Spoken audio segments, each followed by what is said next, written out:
I absolutely understand that. As a paranormal investigator, I believe there are many functions of investigators, and Hollywood stunts aren't really something that we invest a lot of time in for sure.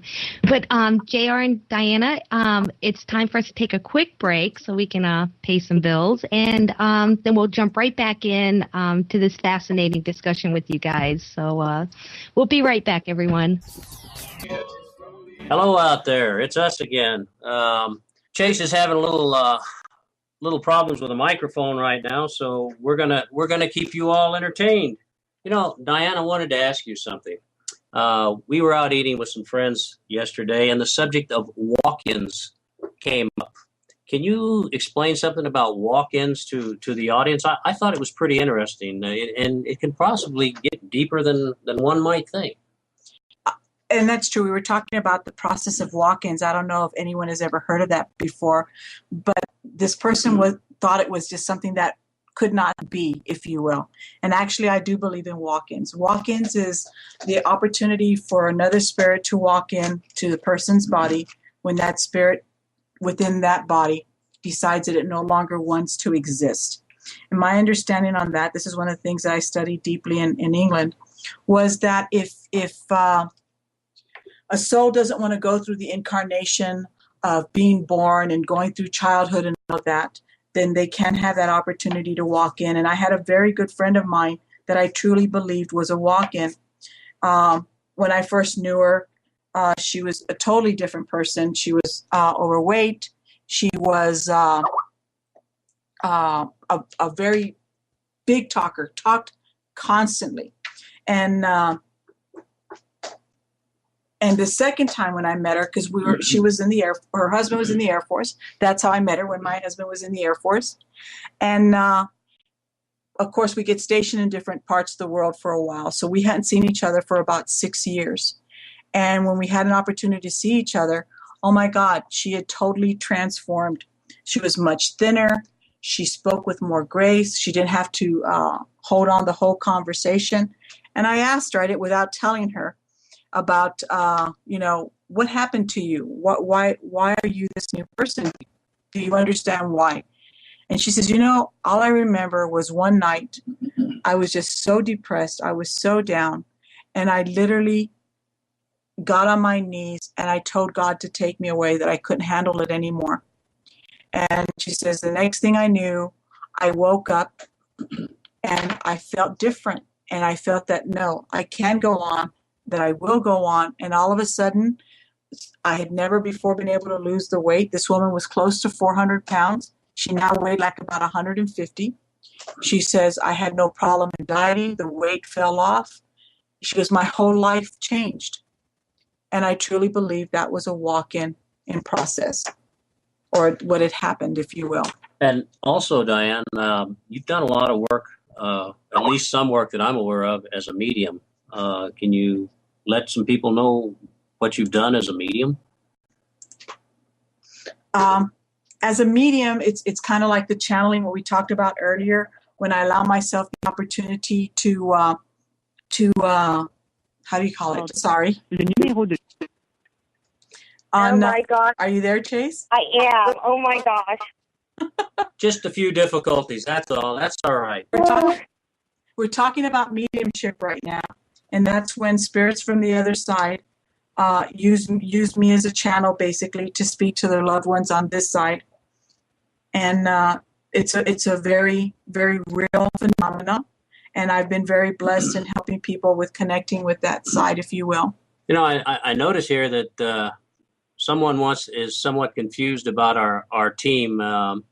She's a psychic and he's interested in UFOs, and do they work together on things? The answer to that is yes. We work together on numerous things, mostly things dealing with the occult and the psychic world. That's where most of our cases are right now. The UFO cases here in El Paso are pretty slim that I'm aware of. One of the things that Diana and I have done off and on is that we sometimes become involved in cold case investigations. And this started about, maybe 2 years ago. We have a friend who lives in South Texas. And this individual called Diane and told us that he had a friend who had lost her husband to a murder. He wanted to know if Diane and or I could pick up anything concerning where his body was and what transpired, and could he be found. And we started to work on this. Well, it wasn't so much they didn't know at that time that he was murdered. They didn't know where he was. They couldn't find him. And if maybe we could help with that. And that's when we gave him the information that we felt that he had been murdered, that he was no longer here with us. And it was really a strange case. We told him that they would find the body, that it would be someone out walking, either a pet, hunting or something, and that they would find the body, and it would be next to some source of water, marshy land, and that there was going to be like tall grasses or something, and that's where the body was going to be found. And sure enough, he gives us a call. About 3 days later, found a body in exactly the way we said it would be, but it was somebody else that they had found that had been missing for quite some time. So we're like, okay, they wanted you to find that body first. And then we got the information for the other body. We picked up what had happened. And apparently everything that we picked up, both of us, because JR is very psychic in his own right also. He tries to humble it a little bit more than I do, I guess. But everything that we found, and they did find the body within the week, and pretty much everything that we had picked up on it, they found in relationship to that, including the person who had murdered him. We, speaking for myself, for instance, I picked up on a dark vehicle. Described the vehicle. I not to the point that I knew it was a Ford or a Chevy or anything of that nature, but it was an old vehicle, and I think it was a dark blue in this case. And then Diane came in and she said something about the window being cracked, and while we're doing it, or I felt while we're doing it, I'm thinking, my God, am I making this stuff up, or is this really coming to me? And sometimes when you're doing this, at least for me, you ask yourself, am I making this up? For me too. Is this real? And well, not for you, because you're really psychic. And in the process, you can't help but worry. And it happened that in this particular case, and there was a white vehicle involved as well. And sure enough, some of these vehicle descriptions were very close. The hotel area was close, and apparently they arrested these people. They admitted to the murder, and they were convicted and serving time. We have another one. I'm sorry? Did you? I just said very nice. One quick question before the next case. Have you found that law enforcement almost embraces and welcomes this bit? You know what? I don't really work with law enforcement, because sometimes with law enforcement, I feel that they don't. I don't call law enforcement. It's usually the families that call me, and then I give them the information. And to be honest, I've never really worked that closely with law enforcement. There was a couple of times that I tried to work with them before, and I just didn't feel that. And of course, they're skeptical, and I understand that. And I guess I would be too in their mind, because it's just the facts, ma'am, just the facts. And but I'm hoping that maybe with some of the stuff that we're working on now, that maybe law enforcement would be a little bit more open to it. It just depends on the area you're at. I guess here they're just not that open to it in this area of the world. No, by nature, law enforcement, is critical and of things of that nature, and rightfully so. A lot of times they get a lot of people who claim to be what they are not, and I can understand why they feel that way. Once in a while, however, if you're lucky, you'll find an individual who has an open mind and will allow you to do some work if possible. I was just going to say that sometimes it doesn't always work out. Again, we had a call from actually my cousin, and he has a friend whose brother went missing in New Mexico. They're pretty sure they knew who had murdered him, but they didn't have proof, and they were more interested in trying to find the body so that they could have closure. And in the process, I picked up names of a place in New Mexico, an area, and was unfamiliar with it. And sure enough, these names came up. I was amazed. But the trying to find or locate the body, unfortunately, we were unable to do so. And to my knowledge, they haven't found him yet. Well, I keep seeing that this man himself is the one that's going to lead the police to the body, and he's not willing to give that information. We did pick up that the son is aware of it, that the son knows of the murder, and several people have agreed that the son has said that he knew about his father murdering this man. But again, this man has left the area. He was briefly incarcerated in Arizona. This is from New Mexico. He was in Arizona. He was briefly incarcerated. I really think that it won't be until he's into a real problem with law enforcement, if you will, that he might make a deal and then take them to the body. But that's what I saw was him taking them to the body. So until he's ready to, they won't find that body. I personally enjoy trying to work these type of cases. I guess because of my background and stuff, but it's interesting, and I feel if I'm lucky enough to be able to hone in on some information and actually help a family or somebody, then I've done something worthwhile spiritually and for humanity. But we don't get involved in too many of these type cases, although I do have to admit I find them extremely interesting when we do. They've got to be difficult. I think the difficulty more on anything like that is when you're dealing with those that are left here on the other side. They want their answers and they want them now. And spirit doesn't always work that way. They're not going to give us the answers now. And I think that's the deepest part. There have been different cases or different instances, both in family or whatever, when things have happened and we don't know why. And again, it's like I said earlier, when I question, why have you given me the opportunity to do this or the ability to do this, or why do you use me for this?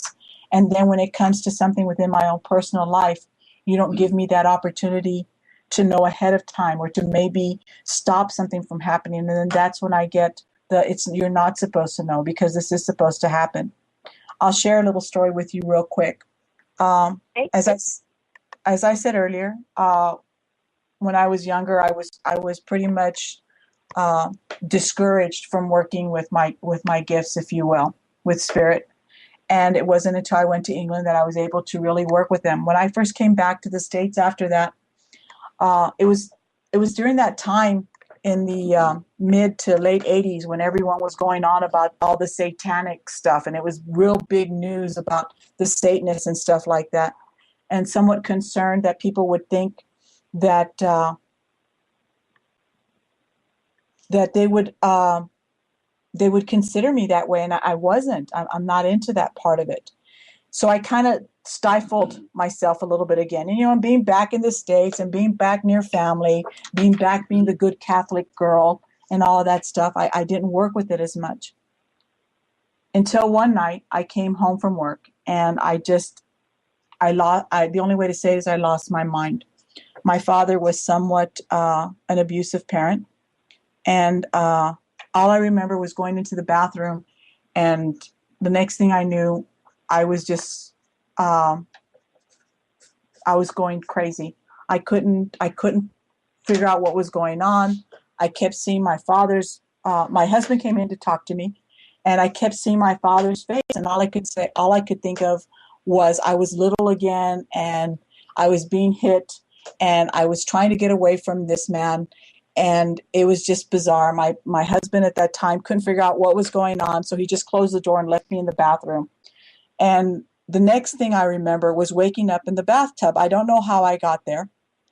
And I was just in the bathroom, and I was in the tub, and my husband walks in again because I had calmed down, I guess, and quieted down. And he's like, "Are you all right?" And I just looked down and I said, "I'm dying. I really believe I'm dying."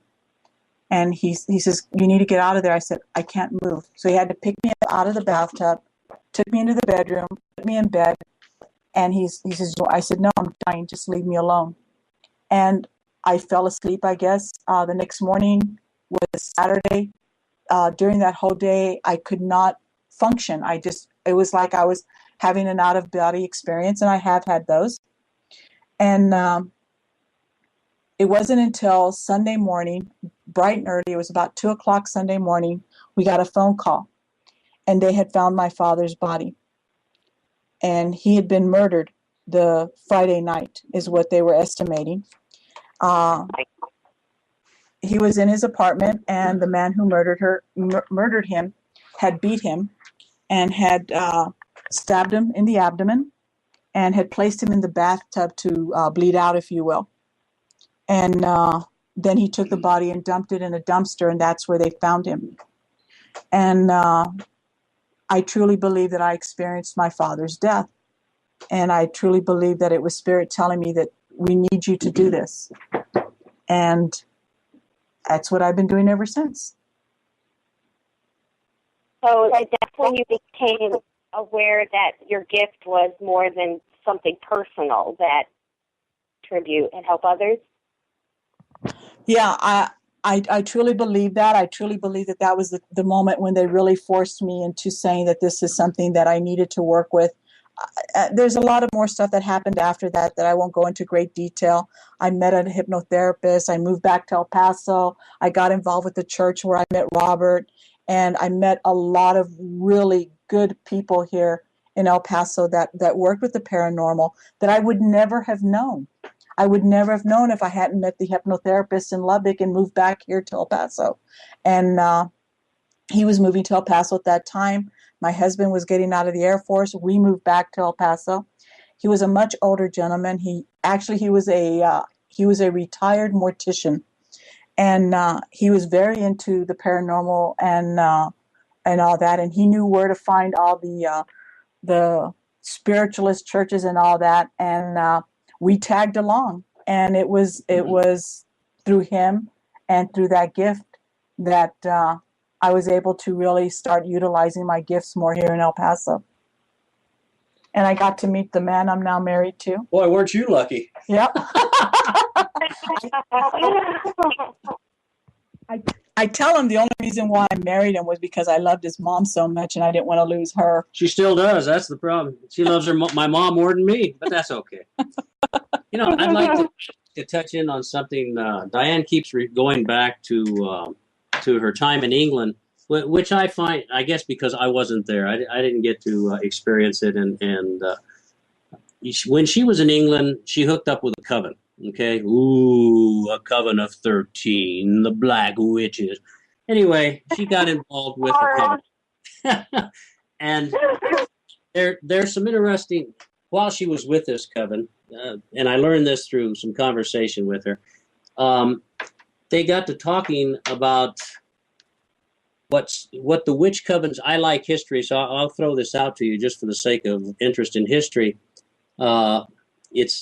It's never been really proven, but I've seen it once in a novel called Lammas Night, and in that he mentions this. Anyway, these covens got together during World War II because, of course, England was expecting the great blitzkrieg to keep coming from Nazi Germany, the major invasion force.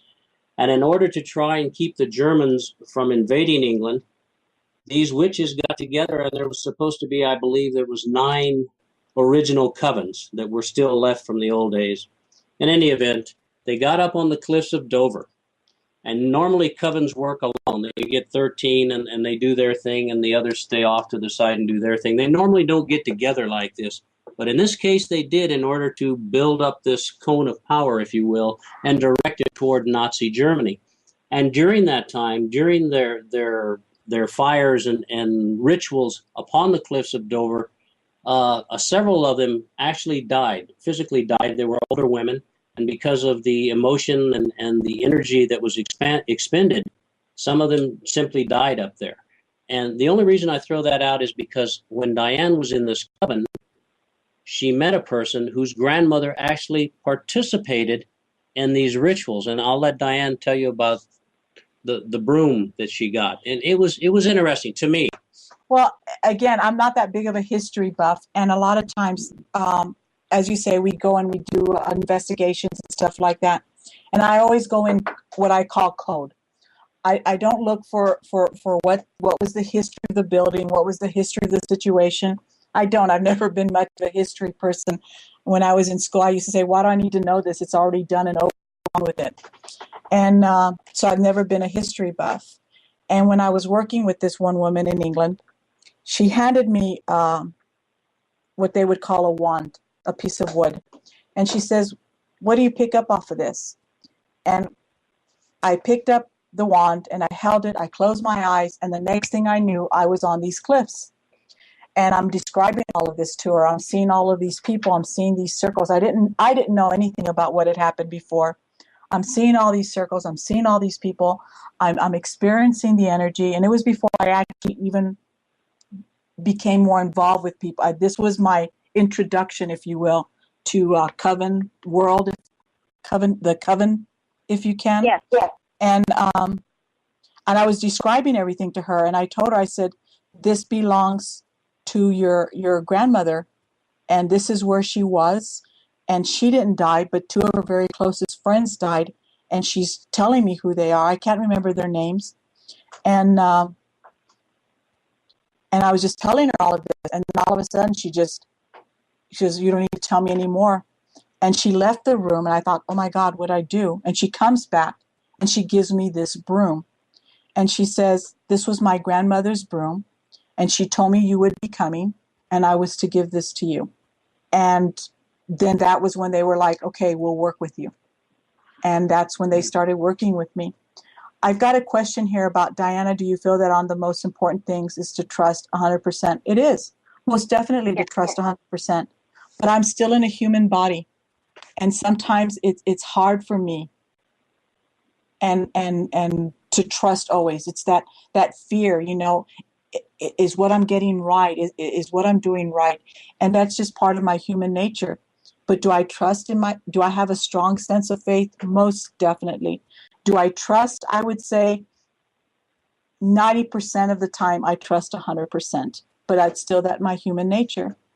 There's a question here. Do you find a time when you wanted to quit the work and found that the work would, most definitely. Like I talked about with my father, when I wanted to quit the work and they told me, no, you can't quit the work. And there have been times since then, like I told you, family experiences. I had my brother was married to a girl and he had a stepdaughter, and she was murdered when she was 6 years old. And I was sick at the time. I didn't know what was going on until I got the phone call that they had found her body. I didn't even know she had been taken. And I'm going to cry here. That was very difficult for me. I was very angry at Spirit at that time. And that, why didn't you let me know? And that's when they told me, blank, no, you're not supposed to always know. This is a part of what human life is. And everyone has to experience what they have to experience. And I got angry and I tried to quit the work for almost a year. I really did. And it was like they gave me 9 months off. They said, okay, get yourself together. And now you're back. And they wouldn't let me quit. Are we back on okay? Great. How do you determine if someone is seeing a ghost or an alien, and how do you tell that they're mind and playing games? You trust. It goes back to trust 100%, that you know that this is what you're seeing.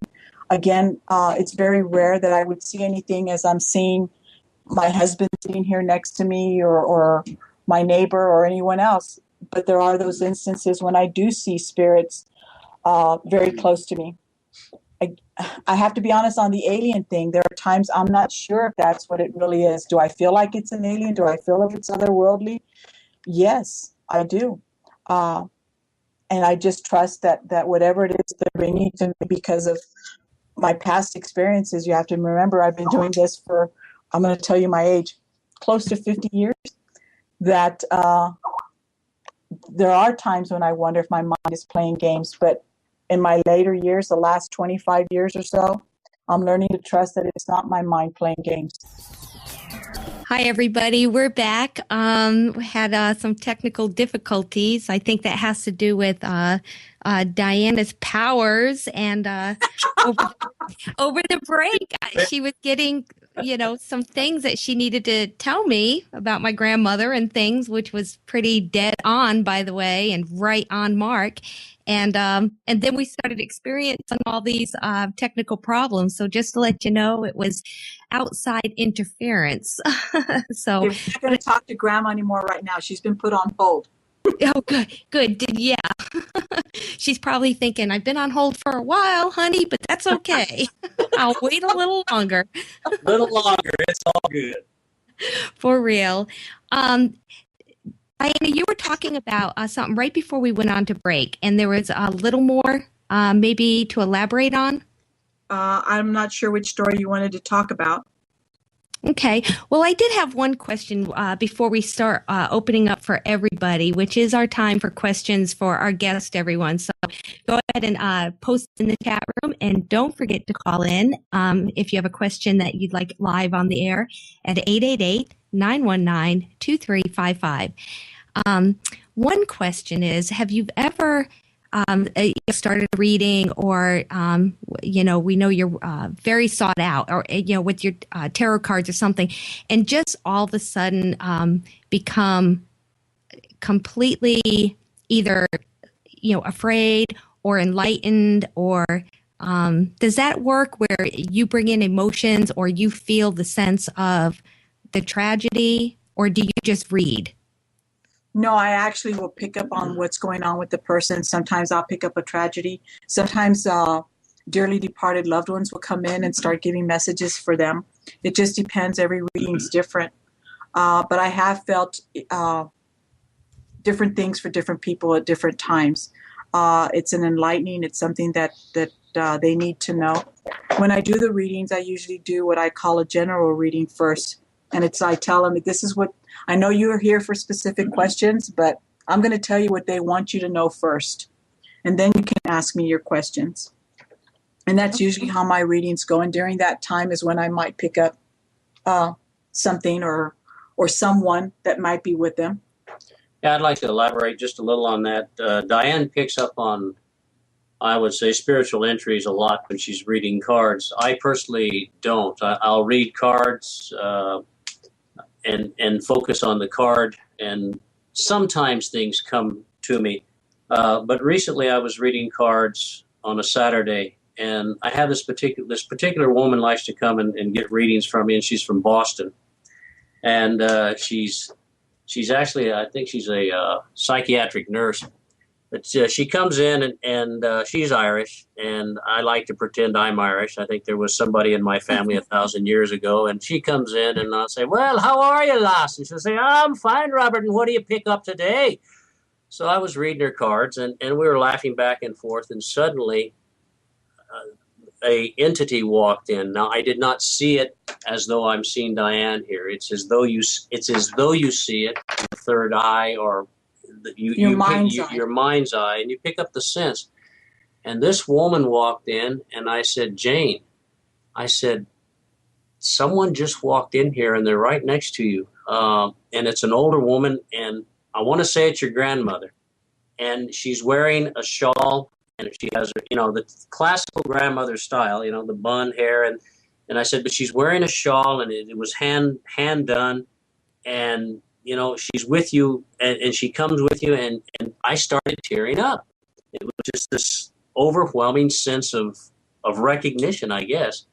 And Jane started crying, and she said, my God, that's my grandmother. I loved her so much, and so on and so forth. And it made me feel good because it gave Jane something to go home with. Like my grandmother came to see me. I knew she was there. I feel better about myself today. And it's a healing of sorts. We do holistic healings as well, and that in its own sense is a healing. And I think that's what my whole day of reading cards was for that one person. Which goes back to what you asked earlier, Chase, about whether or not an enlightening experience, and that's where JR is growing more in his psychic ability too. Is that's a lot of how my readings are. You get that overwhelming sense of something for them. And he used to be very, again, that investigator personality of the facts, and he limited, and that's what we tend to do sometimes as people. We limit it. If I don't see it like this, then it's not there. Right. Once he took Diana? that, go ahead. No, we just had another question. I thought you were done. Go ahead. No, I was just going to say, it's when we release that limitation, when we trust that Spirit's going to bring it to us the best way possible with any of our five senses, and we just accept it how it comes, that we then open ourselves up to what it is. But it's those people who believe that it can only be one certain way, that they don't allow that interaction. Right. This question comes from Mustard Seed in our chat room. And the question is, Diana, it appears you have had much tragedy in your life. Do you think your psychic gift has any connection to the tragedies? And do you see tragedies before they happen? You know what? I'll be honest with you. Yeah, I have had some tragedies